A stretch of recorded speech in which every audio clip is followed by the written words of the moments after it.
What's up, guys? Happy Monday. Welcome to Puck Time on WagerTalk TV. Andrew and Carmine with you. We've got games pretty much all day long today, starting with an early game, Detroit and Nashville. As Carmine and I were talking backstage together, it's part of a European global series, but as Carm said to me, they're not actually playing in Europe, but they're playing in the Europe time, so they can watch it in prime time over there. So look forward to a great day. I got a 4% best bet locked and loaded for that early game, 2 p.m. Eastern, and a couple other games going tonight as well. Carm, what's up, man? Good morning.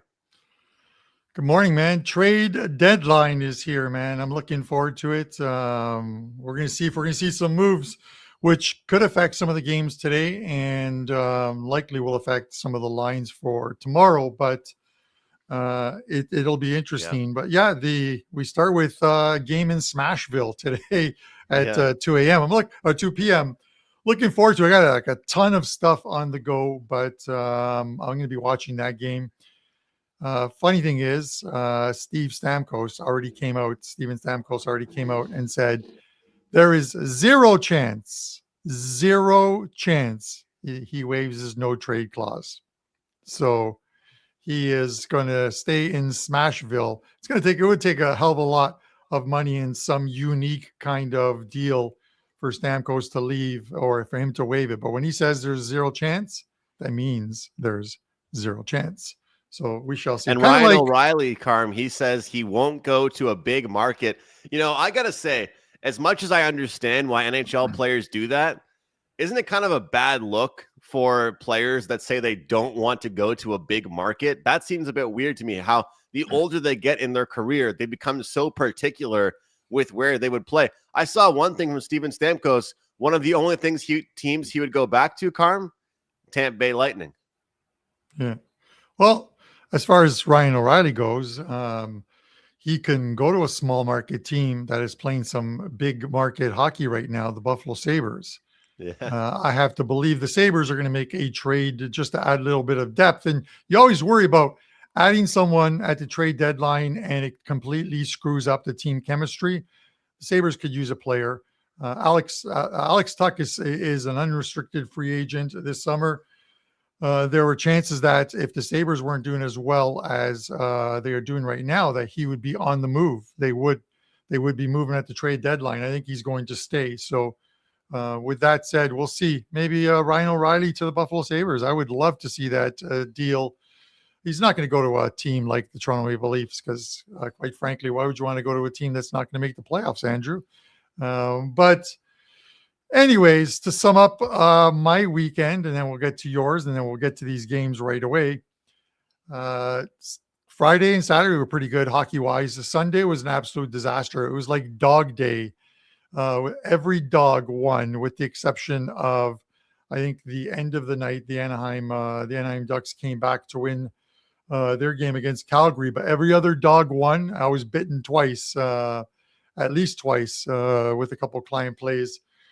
Florida Panthers, man, they did everything but win against the New York Islanders, but it is what it is. We're going to move on to today. Guys, we're going to cover Columbus and the Rangers, Carolina, Seattle, Colorado, LA Kings, same game parlay from Andrew, a pod play. Friday's pod play was a winner with the Buffalo Sabres against the Florida Panthers. And the 6-60 went 5-1. The only losing play on the 6-60, the Pittsburgh Penguins lose in a shootout to the New York Rangers, blowing a 2-0 lead. We had 6-0 in our hands, guys. We had it. And the Penguinos didn't do it for us, Andrew. Great job with the 6-60, Carm. It was a good segment. And I'll tell you, I had the Penguins, man. I had the Penguins. And I had two games on Saturday that both teams had a 2-0 lead and they lost 3-2. And the other team was the Nashville Predators, actually, who we're talking about today a little bit here later in the show with the POD. But, you know, I look at those games and they just drive you crazy because on Friday I did my every game on the board video, right? And, you know, I won't get into this with you, but it's the biggest thing that we face in the business which is there's, let's say 13 games on a Saturday. I'm probably not going to bet all 13 games, but on my every game on the board video, I had an opinion on a lot of the games. So, like that Oilers and San Jose game, I hope a lot of you guys had the over in that game, because how I left that off my card, I have absolutely no idea. But to see the Penguins go up 2-0, I thought I was going to start my day off on a good note. Same for you. And and then they blow that lead away was very, very tough to see. And I'll tell you, Carm, your Buffalo Sabres, man. We talk about wins, we talk about losses. I liked Seattle on Saturday night, and I never do parlays in hockey really. But I was like, you know what? I think Tampa's going to bounce back. I'll take Tampa and pair them with Seattle against Vancouver, because Vancouver's not going to win. And then it's 4-0 Buffalo on Saturday. I'm like, oh my God, man. I have Buffalo on the only bet list. I cannot bet against them right now. They're that good. It was a little odd. I didn't have the game, but I was tempted to put out a pod play on Saturday on the Sabres plus 200, because I just thought they were super impressive against Florida. But on the second of a back-to-back, I wasn't sure they could replicate that against Tampa Bay. And I took my wife out for dinner, and I leave. The game is just starting. I park at the restaurant. I get out of the car and I look at my phone. I see 4-0. I'm like, 4-0? How's it 4-0 already? I thought it was a mistake. So I had to hit on the actual game to see that there were actual goal scorers. I thought something was going on. So I don't know what is going on right now. If the playoffs started right now, boys, for all you people watching, it would be the Buffalo Sabres hosting the Montreal Canadiens in the first round, or as I would like to call it, a first round bye for the Buffalo Sabres. But I digress. Andrew hates when I do that and call them the free space on the bingo card. The Sabres are no longer the free space on the bingo card. But with that said, Carm, Andrew, that would make for some good content, I'd say, if me and you went to those games together. Yeah. You know what's going to make for some great content? I believe the trip is still on. I am going to Buffalo on March the 27th to watch the Buffalo Sabres and the Detroit Red Wings with Johnny Detroit, his beautiful wife, and one other person. It won't be the Prez. He's gone. He's 6 weeks in Whistler, but he will be on Thursday and Friday this week on PuckTime before he goes skiing. Detroit and Buffalo, they're going to be battling as well too. So that is going to be a great game, and we'll see which way that one goes. If you don't see me on Mondays, if the Sabres win and you don't see me on Mondays PuckTime, it is because Johnny had me removed and sent a Sportsmemo or something. But with that said, Andrew, we got to get to the games. Let's get to this one here. Hey, I did that pretty good. It is Columbus and the Rangers. Minus 125 on Columbus, plus 105 on the Rangers at home, who continue to average just under 2 goals per game. The total sits here at 6.5. Andrew, where are you going with this one? Well, Carm, I mean, when you look at this game, I think that Columbus has been a team that I've wanted my money on for quite a while this season. And, I think that when you look at even when they've come off a loss or when they've come off a win, they've been able to have a really good level of consistency. And, looking at their games since the break, we have seen the Rick Bowness system still kind of stick around, but the defense hasn't looked the exact same. So I worry about maybe they're relying a little bit too much on the goaltending. If we look back to before the break, they won against the Blackhawks 4-2, not a playoff team. They won against the Blues 5-3, not a playoff team. The Devils 3-0. That team's not doing too well. And of course, again, another shutout against the Blackhawks 4-0. So sometimes, Carm, I feel like we can get a little bit too ahead of ourselves with a team with how they maybe were performing just because of the teams that they were playing against. Now, that's not me saying that I'm not a Columbus Blue Jackets guy, because I still respect what they've been able to do. And I still think this team is a team that we can get behind. And when it comes down to it, the defensive metrics are what's so horrible for the New York Rangers right now. 19.6 scoring chances against per 60. Not really generating much offense as well. 2.3 goals for per 60 for the New York Rangers. High danger chances against in their last 10. 6.9 for the Columbus Blue Jackets. So when it comes down to it, this New York Rangers team is battling. They're trying to go by their leaders and stuff. But we saw over the weekend in that game against the Pittsburgh Penguins, they still came out flat. They still were down 2-0. They needed a shootout to win. I still think the Columbus Blue Jackets are probably the side to go with here, Carm. And not to mention, if it ain't broke, we won't try and fix it here. It's still the New York Rangers at home. So I'll go to you with this, Carm. How do we approach this Columbus Blue Jackets team? They're going into the break. They were on an absolute red-hot heater. Now they're 0-2 post-Olympic break. But my data still says that they're playing decent hockey. And the New York Rangers aren't really creating many chances right now. I still think I want my money on the Columbus Blue Jackets. Not sure if I'll get to the window quite yet with it. Money actually has come in on the Rangers, surprisingly. But, if you had to pick a side here, Carm, wouldn't you want to take the side that's at least going in the right direction? Yeah, I would. I think the makeup of the playoffs, Andrew, is tough right now on Columbus, because if you look at the standings, the standings right now has been 10th place, 66 points. The Bruins technically hold down the final playoff spot, but the Bruins don't actually have the final playoff spot at 81 points, because 3 teams from the Metro have to make it in. So you have Carolina 82 points, you have the Pittsburgh Penguins at 75, and you have the New York Islanders at 75. So instead of being 5 points back, they're actually 9 points back of a playoff spot.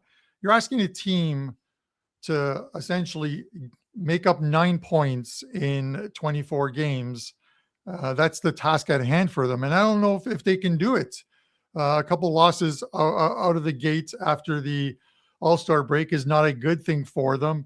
The Rangers get into those games where they're just low-scoring games at home, and I think it's a product of them just not being able to score at home. On the road, they have a top 5 record in the Eastern Conference, the Rangers, but this game's at home.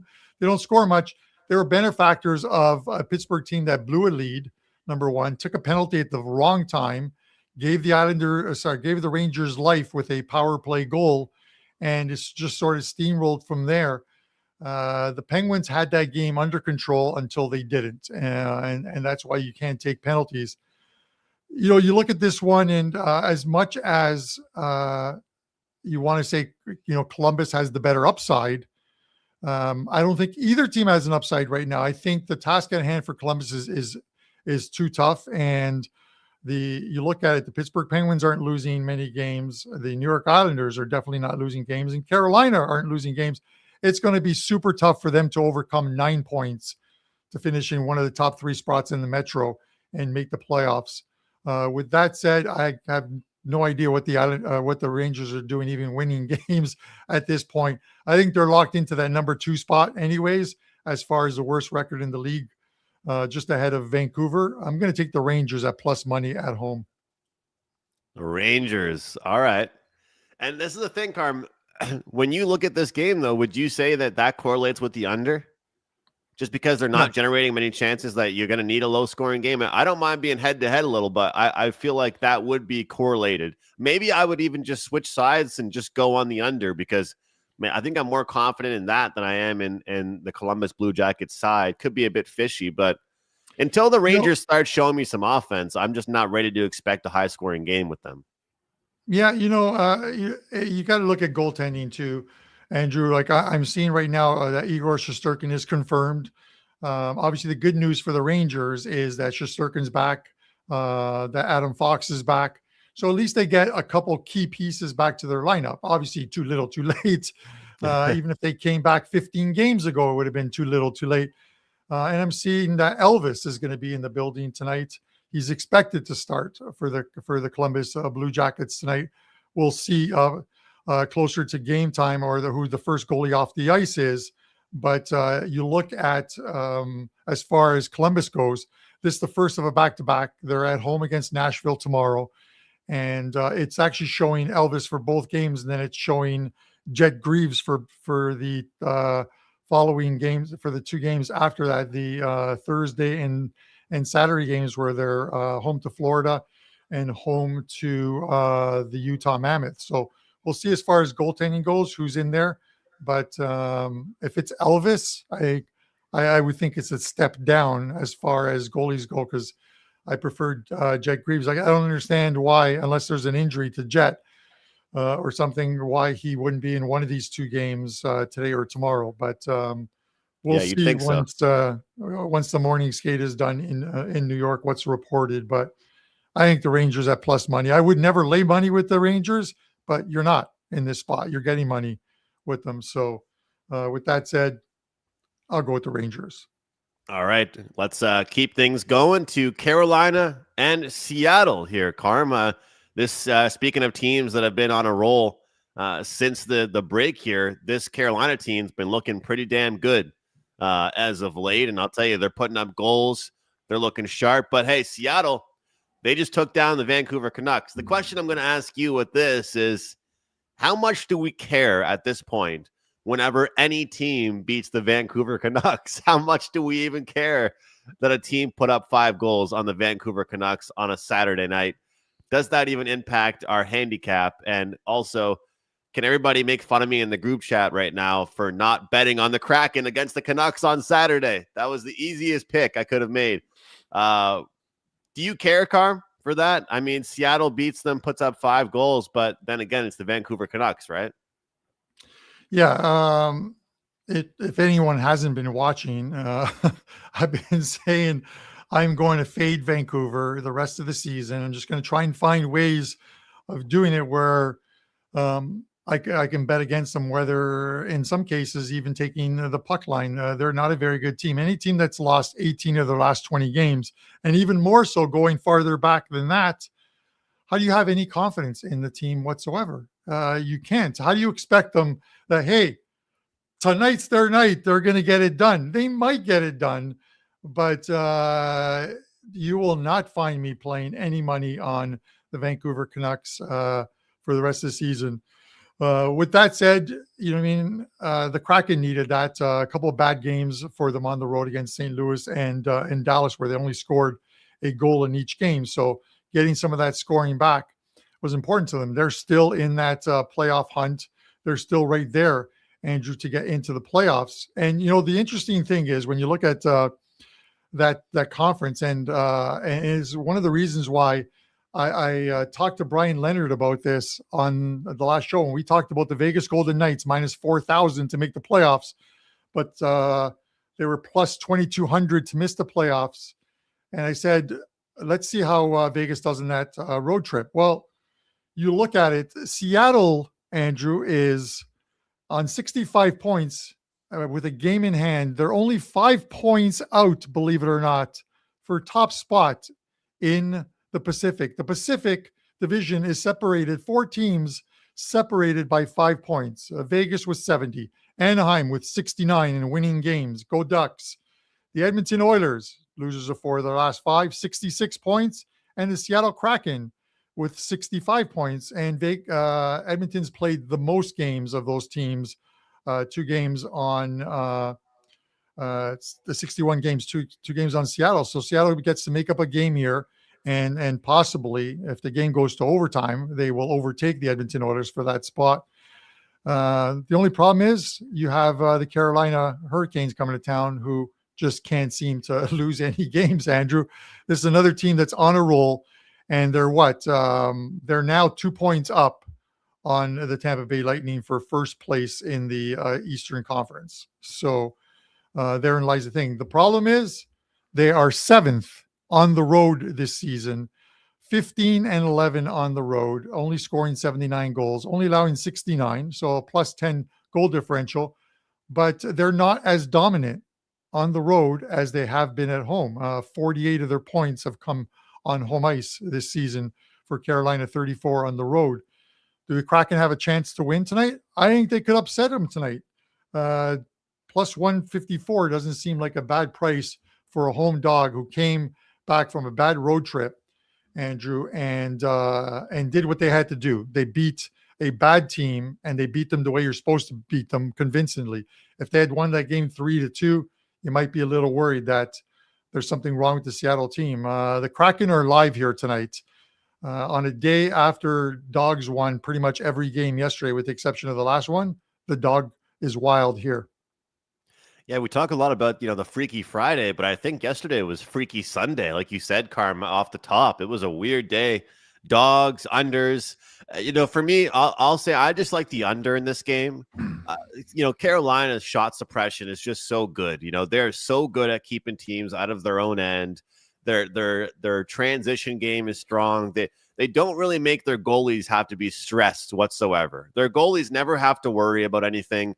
And I feel like against this team, where the Seattle Kraken, they don't honestly create that many offensive chances. They're one of those teams that capitalizes on any chance that they get. They have a strong shooting percentage. So when I look at this matchup overall, there are some sixes over there. I'm tempted by the under here. Back-to-back games, I kind of like the unders. Seattle putting up 5 goals, and the reason why I went to Carm by saying how much do we care about that, because as Carm said, it's the Vancouver Canucks. So how much do we really care that they scored 5 goals against the Vancouver Canucks? As for the Carolina Hurricanes, they actually scored 5 goals in both of their games back so far since the break. Both of those games were at home, though, so we'll see how they do on the road. But if you can get the 6, I think for me it's worth a little bit of a sprinkle on the under. But we'll see. Carm, I don't have it in front of me, but I'm curious the Hurricanes' road and home splits. We know how great of a home team they are, but I'd have to imagine they score a little bit less on the road as well. So that bodes well for you, and it bodes well for me as well. So Yeah. I'll rock with the under in this game, and I don't know if I'll watch it because it's not always fun to watch unders, but I do like this one. The problem always is always, Andrew, it's sports bettors, unless you want to delve into like the numbers and statistics, you just kind of look and you go, Carolina's rolling. They're going to go into Seattle and beat them. And if you took that attitude yesterday, and even though I had a couple of favorites yesterday, I did not take that attitude because it's 2 of the teams I took weren't rolling, but they were in positions where the other teams were playing back-to-back 3rd and 4 nights, and it seemed like a good spot that didn't turn out to be a good spot. These teams played once. The game was played in Carolina. Carolina wins that game 3-2. If you look at the post-game analytics, the XG in that game was 3.18 to 1.81. So essentially 3-2 on the analytics. They played exactly to the numbers post-game, high danger chances, shots on goal. So the Kraken went into Carolina, where the Canes are super tough to beat, and played a very good game against them, came up on the wrong end. The venue switch now is here. And as I mentioned, the Canes aren't as good on the road, 7th best in the East, as opposed to one of the best records, if not the best record at home in the East, and the best record overall in the East. And I just think that this is a game in which it's a meaningful game to Seattle as well, too. If they were on the outside, far on the outside, looking in, it might be a game of desperation. I think it's a game in which they're going to try and play a tight game, keep it low scoring, and try and reverse that score line. They win 3-2, or game goes to overtime. They pick up a point, possibly 2. They are going to be happy against a top-notch team like the Carolina Hurricanes. So I'll stick my neck out and take the Kraken. All right. I like it.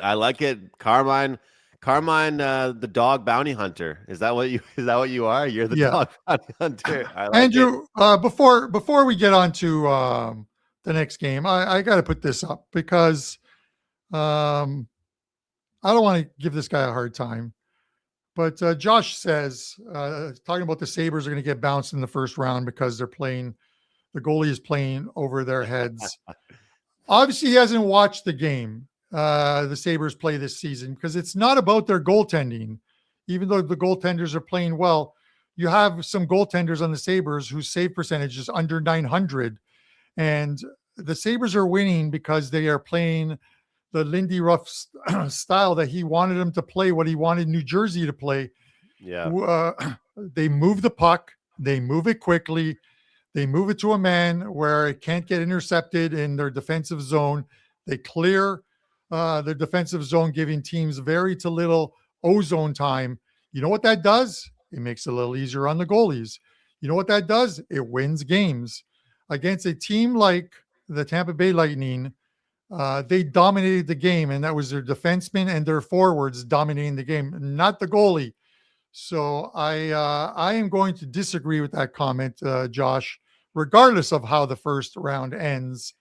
I am going to disagree with that comment because the Sabres goalies, and I said it all year, Andrew, with the Sabres goalies, I thought they would have to get rid of one of them because they couldn't go to a 3 goalie system. And it just looks like it's going to be Alex Lyon and Ukko-Pekka Luukkonen as the 2 goalies. I don't think we're going to see, unless it's at the end of the year to give these guys a bit of a rest, I don't think we're going to see Colton Ellis again in a Sabres uniform this season.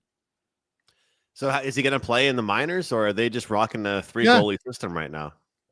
I think they give him some time in Rochester because you have to keep him sharp in the event that the guy gets injured or someone gets injured. You have to have him here and readily available to get into a game. So those are my thoughts as far as that goes.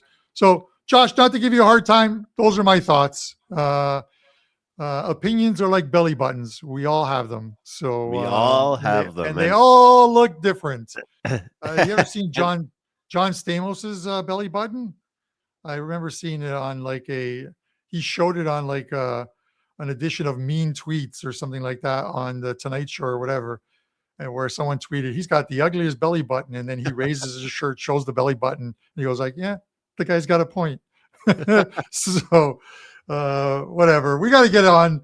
Carl, we've got a lot of teams that are in the playoffs this year that weren't in the playoffs last year so far. Like a lot of teams. There's a lot of teams that were out of the playoffs last year that didn't even have a chance to make it, and now we've got a change of a guard. So it's really interesting. You've got Toronto, you've got Ottawa, you've got Florida in the East. A lot of teams, on the outside looking in, and same goes for the West as well. Before we move on, I just want to bring up a couple little things we have going on here, Carm. Some great deals right now at WagerTalk. Buy 3, get 3 free. You can't mess up this deal here. 6 days for $69. Yes.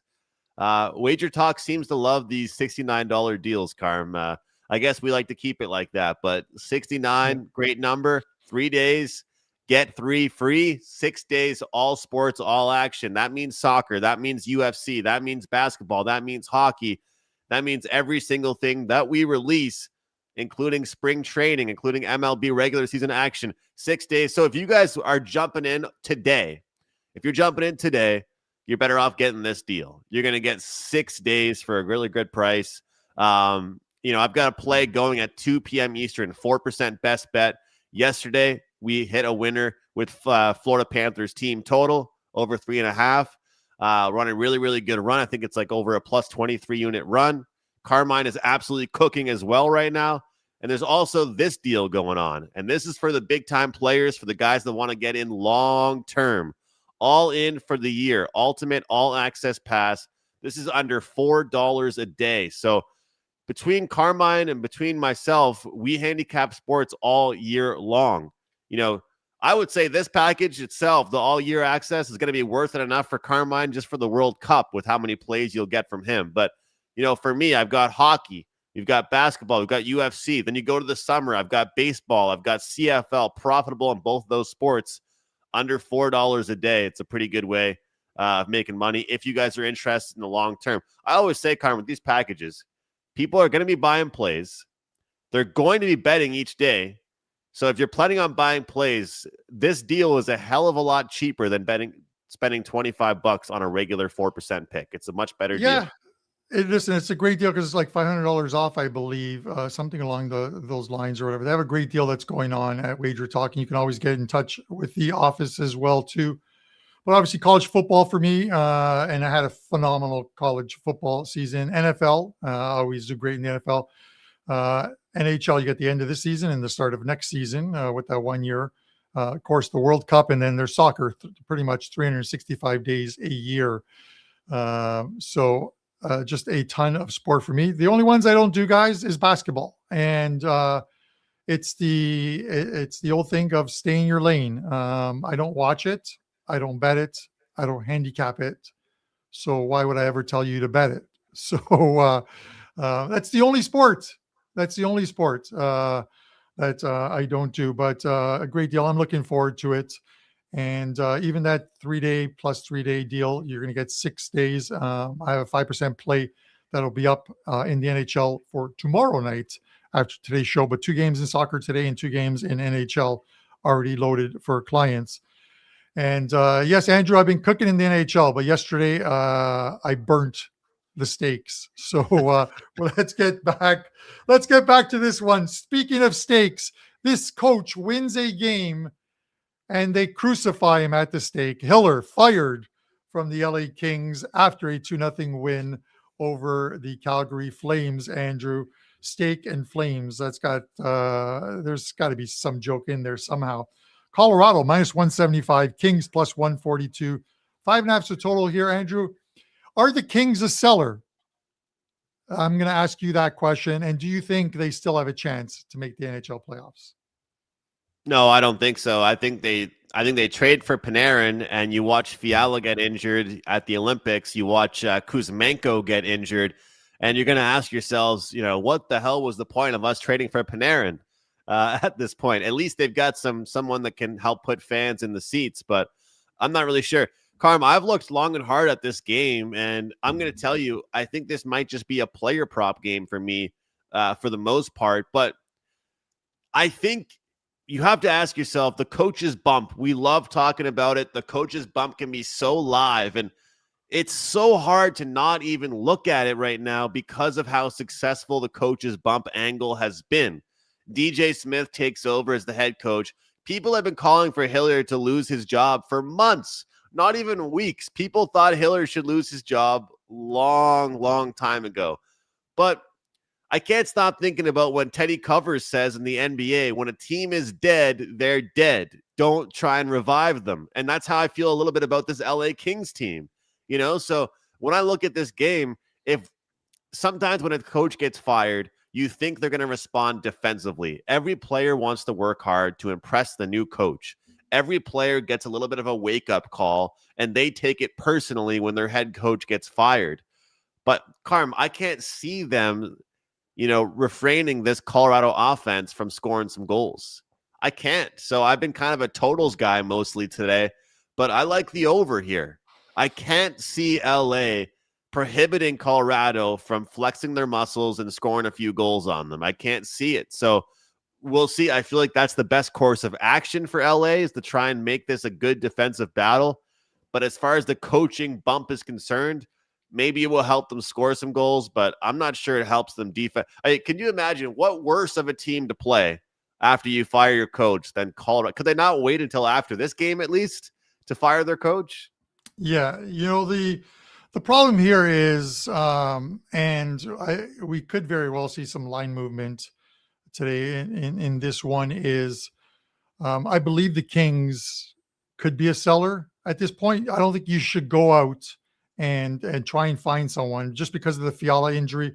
But there's a lot more that's wrong with this team than is right with this team, Andrew. And even the coach's bump doesn't make sense to me as it pertains to the LA Kings, because it's just an interim coach right now for them. And, they're going to name their coach in the off season, I have to believe. But you have things in play here. Last game against Calgary, Armia and Drew Doughty did not play. They were both in the press box, both injured. You'll have to wait and see what the status is of those two guys as far as today goes.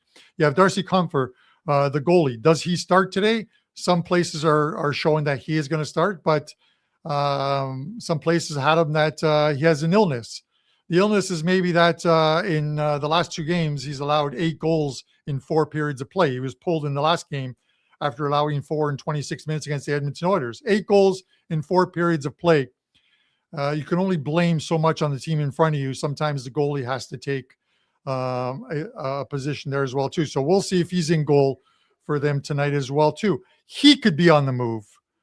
They could very, very easily move Darcy Comfer, even though he's allowed 8 goals in 4 periods of play, to a team that is looking for a goalie in the for the final push. Because let's remember, Darcy Comfer did win a Stanley Cup. Okay, yes, it was with the Colorado Avalanche, but he did still win a Stanley Cup.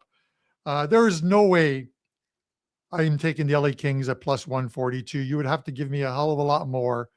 I wouldn't even take a sportsbook boost where they said, we're going to give you 60% more. It might be a player prop game, Andrew, as you mentioned. I think could be the right way to go here.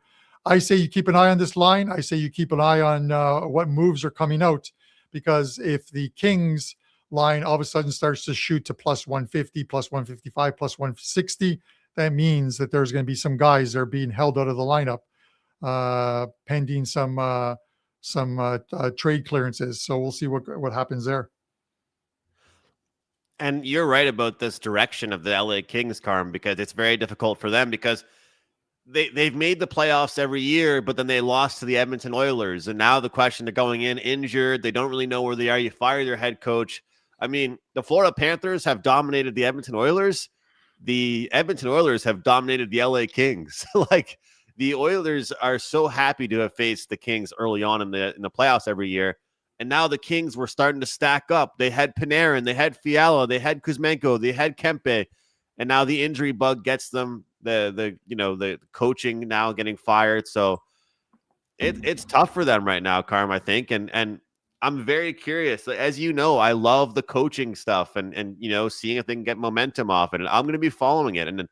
And for all of you guys watching the show, I'm going to be sitting here complaining about how I didn't take it if LA wins 3-2 tonight. But as Carm mentioned, I just don't think that price is good enough. It just doesn't seem like a good enough number to get behind. It really doesn't. Yeah, Andrew, listen, we can talk till we're blue in the face about this game and not want to take the Kings because the price, like you said, is not right. And at the end of the day, the Kings could surprise Colorado and beat them tonight. Upsets happen on any given day. We saw it yesterday with a bunch of teams. Chicago in Utah, shutting them out. You know what I mean? The dog does win games. That's what establishes the market, is that not everybody is on one side. You need people on both sides to have a market. But with that said, just not the right price for me. I just think there's more bad things than good things happening right now for the LA Kings. And Colorado has the Dallas Stars, who set a franchise record, 8 wins in coming back against your Nashville Predators. 8 wins, a franchise record. And they are breathing down Colorado's throats for that number one seed, not only overall, but number 1 in the division. It's amazing that the top 3 teams, I think, are in that division.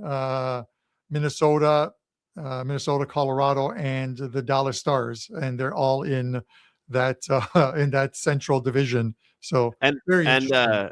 As far as the other division is concerned, Carm, I saw a pretty crazy tweet about the Golden Knights. You were talking about the Golden Knights earlier, what you talked about with Brian Leonard. Vegas, last time Vegas beat a team currently in a playoff spot, guess how long ago it's been? November 20th. Yeah. Isn't that crazy? Well, and unfortunately for them, and for him as well too, Mark Stone was injured in that last game against the Washington Capitals, where they lose 3-2. So he could be missing for a while as well too. We'll have to see what his status is sort of moving forward. But I'm just looking at the updated odds and the plus. Remember, I did say that if it wasn't a good road trip for the Vegas Golden Knights, that plus 2,200 would be gone and it would be plus 1,500. Currently at DraftKings, Vegas to miss the playoffs is plus 1,500. So I've nailed that price right There you now. go. They still have a couple toughies to go on this road trip. We'll see how they fare, but yeah, a couple more losses for them before they head home, and they haven't been solid at home all season long. They're basically a 500 team, give or take a couple percentage points. If they continue to Yeah. miss players and injuries, I don't know. If I told you, if I made a statement on this show a month ago that the Vegas Golden Knights were going to miss the playoffs or had a chance to miss the playoffs, you guys would have had me committed to some hospital with a white, with one of those white vests that has me like this or whatever. But with that said, who knows? We'll see. Let's give it a week and then we'll revisit this video. But And with I find that it said, crazy. So again, those teams, Carm, the Hurricanes twice, the Red Wings once, and the Mammoth. Those are the only wins that Vegas have against teams currently in a playoff position. yeah, That is shocking. That I did not realize that if you look at it. Because think about it. Think about some of the wins that they've had that you can think off the top of your head. And all of those wins were against teams that weren't in the playoff. Hey, good for them. You beat the Maple Leafs twice. The Maple Leafs suck this year. It's not like they're beating good teams. well, Andrew, that's the thing. You know what I mean? And I know that the Knights aren't in action tonight. I think they play tomorrow. I'm pretty sure they play tomorrow. But let me just have a quick look, just to mention what I did before. So right now they're fourth with 70 points. But like I said, they're essentially 5 points below. They could be five. They're just 5 points above the line. But when you look at the Vegas Golden Knights schedule, and again, I'm not saying they're going to miss the playoffs. I just say that there's value in taking plus 2,200 and still some value in plus 1,500.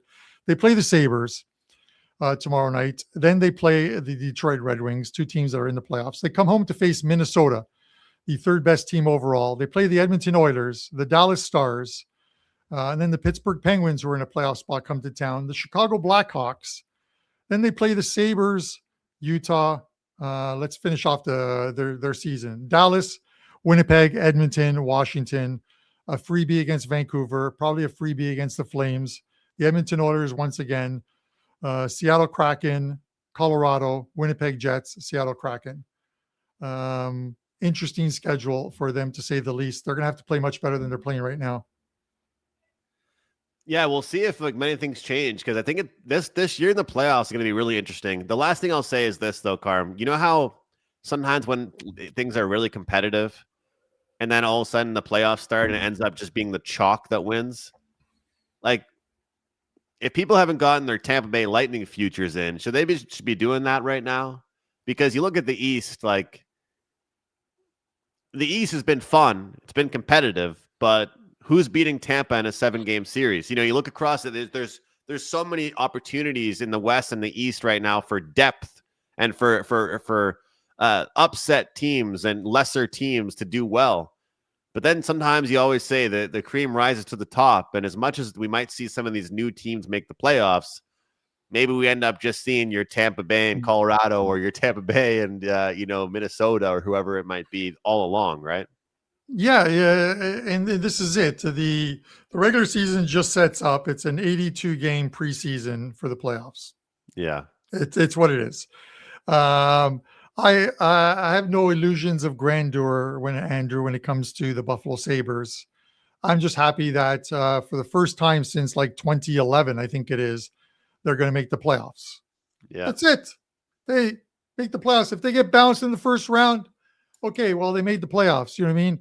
I see it every year.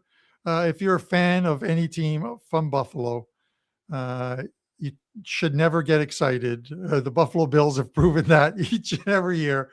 It's the playoffs that matter. And like you said, the cream rises to the top. And you're going to expect teams in the playoffs like Carolina, who are absolutely dominant at home, Tampa Bay. Once Vasilevsky is in Vasilevsky playoff form, and Tampa has all of their guys, Braden Point, everyone going for them, they're going to be super tough to beat as well too. And the case can be made for a team like Tampa Bay if they win the Atlantic, Andrew, that it is a much easier it's a much easier road to the conference finals for them than in any of their Stanley Cup seasons, because it's normally been Tampa, Toronto, Boston, Tampa, Toronto, Florida. Those teams are not there. They're not going to make the playoffs. So they're not playing against teams that they could get a Sabres team, they could get a Detroit team, they could get a Montreal team, teams that aren't used to being there. Yeah. So Tampa, in a 7-game series with the experience that they have, are likely going to make it to the conference finals. And then you get a team like Carolina. So it's shaping up that way. We always hope that someone throws a monkey wrench into the wheel, but we shall see. And then Colorado, Dallas, good goalies, good teams. They can score. They'll win games. And you throw in Minnesota there into that mix as well too. So let's not. And again, we can't forget about Carolina. Like Carolina, maybe this is finally their year, because Rod Brendamore, we said it last year together on PuckTime. It's one thing if you always make it to the playoffs or if you always win one round, but nobody really cares if you have the same success every single time. So I look forward to following it, though. We'll keep you guys posted with all the playoff info.